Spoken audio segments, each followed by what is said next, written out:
What's going on, everyone? It's Ethanime here. Recently I decided to pick up the JoJo series as requested by some of my friends, and so far it has been a fun and entertaining show to watch. Now I know some of you guys have been keeping up with my JoJo reaction series and are wondering what happened to the reaction series altogether. And to be completely honest and transparent, I didn't really enjoy doing reaction videos. I thought it was just an easy way to get videos done, and I feel I didn't get to have any creativity while creating it, and overall I just had less fun. So I'm going to be watching overall parts and then making videos on my thoughts on that part, so you guys can still keep up with my opinion, but they're in a more organized, edited, and personalized way. I hope you guys enjoy this summarized video more than an overall reaction. Now, with me just finishing part 2, I thought it was a good time to discuss my thoughts on the part and how I compare it to part 1 and how it grew.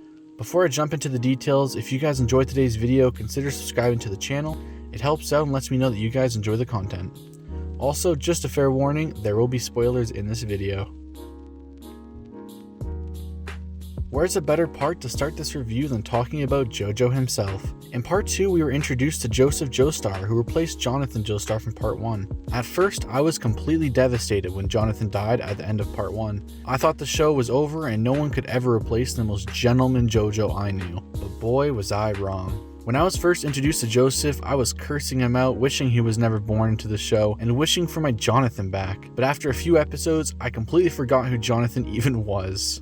Joseph was a far superior version of Jonathan in every single way. Yes, Jonathan was a gentleman, but he was just plain boring. Joseph is handsome, powerful, built as stonky as Jonathan, and his battles are 10 times better. Joseph liked to play smart tricks on his opponents, and he never failed to impress. Even when the fight looked like it was almost over, he would pull something out of his ass and defeat his opponent. Joseph also had a big comedic element to him that made the show a lot more fun and enjoyable. Joseph also was good with women, and I so thought he was gonna get Lisa till I found out she was 50, and his mother. I regret looking up that dojin. Overall, Joseph was an elite version of Jonathan, and a JoJo that actually survived their own story. Part 1 pretty much killed off all sidekicks, so we got some new replacements and they were pretty impressive. William Zappelli has been replaced with Caesar Zappelli, who in my opinion has a lot more personality. Caesar's death was really sad and got me upset, whereas William's death was kinda like, eh.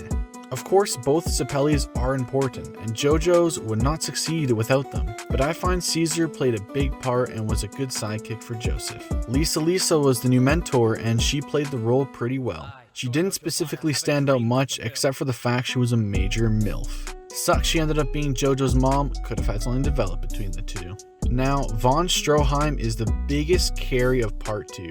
Without Stroheim, Santana, the first Pillar Man, would never have been defeated, and at the end he saved JoJo's life and saved him again by rebuilding him after he sustained extensive damage.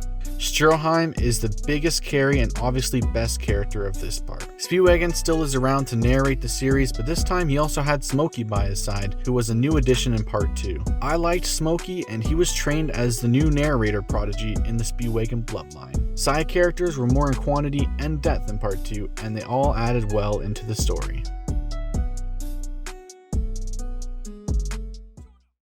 Alright, now I know there's a lot of Dio fanboys out there for some reason, but personally, I enjoyed the antagonists in part 2 way more. SDC and Wamuu both fought with great honor and dignity, and that allowed me to respect their deaths, and respect them overall as characters. These are warriors who have been alive for over 12,000 years, and both respected Joseph as a great fighter and warrior. After all, Wamuu was strong enough to finish off Caesar, and left his headband and nose ring as a sign of respect and pity. Now, Cars. Where do I begin with Cars?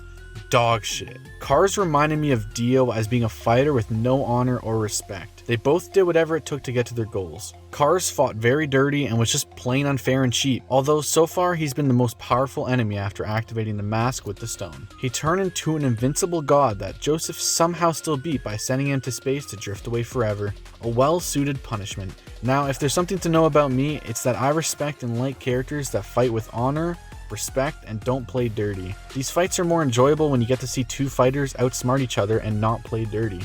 Overall, these enemies were far better than Dio, and they even had their own awesome soundtrack to play when they were around. Talk about class.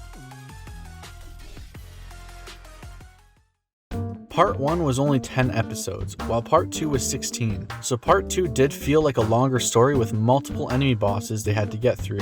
The training arc lasted a few episodes rather than just one, and I felt like they actually grew and advanced as fighters. The ending felt much more filling than Part 1, as they had to get through 3 mini-bosses, Santana, Ezidisi, and Whammu. Then there was the big main boss, Cars, who eventually did turn into a literal god. The ending also had JoJo actually survive, unlike the past 3 JoJos. Unfortunately, we did see the death of almost all side characters except Smokey, I believe. But none of that matters since Joseph actually survived a near-death experience that I thought for sure was his death, but he came back last second and surprised us all. Overall, the story felt much more smooth and put together and just the perfect length. In summary, JoJo Part 2 was far superior to Part 1 in every single way and was a very fun and enjoyable watch. The characters felt more personalized and human. Joseph is 10 times better than Jonathan will ever be. There was more comedy, more action, better fights, and overall it was a very fun part. I have high hopes for Part 3 to 5 and will continue to post my thoughts on new parts with Part 3 coming next up, which I'm going to start watching right when this episode goes live. I believe it's around 48 episodes, so it'll take a bit before Part 3 thoughts come out, but it will be happening. I hope you guys enjoyed this video as much as I enjoyed Part 2. This was Ethanime. Remember to subscribe if you guys enjoyed the video, and I'll catch you guys in the next one.